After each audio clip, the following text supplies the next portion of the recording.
To my surprise. എന്താണ് ഇതിൻ്റെ meaning?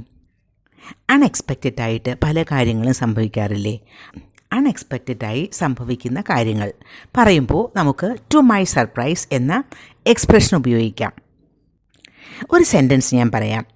To my surprise I won the contest. To my surprise, അതായത് എനിക്ക് വല്ലാതെ സർപ്രൈസ് ആയിപ്പോയി. എന്ത് കാര്യത്തിനാണ്? I won the contest.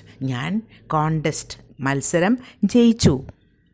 അപ്പോൾ മത്സരത്തിൽ ജയിക്കുക എന്നത് എനിക്ക് വളരെ അപ്രതീക്ഷിതമായ ഒരു കാര്യമാണ്. ഞാനത് ഒട്ടും പ്രതീക്ഷിച്ചില്ല. അപ്പോൾ മത്സരത്തിൽ ജയിച്ചത് വല്ലാത്ത ഒരു സർപ്രൈസ് ആയിട്ട് എനിക്ക് അനുഭവപ്പെട്ടു. അതാണ് to my surprise I won the contest. To my surprise the restaurant was empty on a Friday night.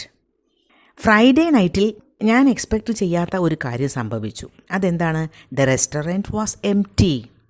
അപ്പോൾ ഫ്രൈഡേ നൈറ്റിൽ ഞാൻ പ്രതീക്ഷിക്കുന്നത് റെസ്റ്റോറൻറ്റിൽ ഒരുപാട് ആളുകൾ ഉണ്ടാവുമെന്നാണ്. പക്ഷേ എന്നെ അതിശയിപ്പിച്ചുകൊണ്ട് എന്താ സംഭവിച്ചത്? To my surprise the restaurant was empty. Restaurant ഒഴിഞ്ഞതായിരുന്നു, ആരും ഉണ്ടായിരുന്നില്ല. അപ്പോൾ അത് അൺഎക്സ്പെക്റ്റഡായ ഒരു കാര്യമാണ്. I expected it to be busy. ഇനി വേറൊരു സെൻറ്റൻസ് നോക്കൂ. To my surprise my favourite book is being made into a movie. എൻ്റെ ഫേവറേറ്റ് ആയിട്ടുള്ള ബുക്ക് ഒരു movie ആക്കപ്പെടുന്നു.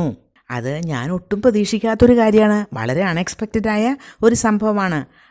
To my surprise the company announced a major restructuring plan.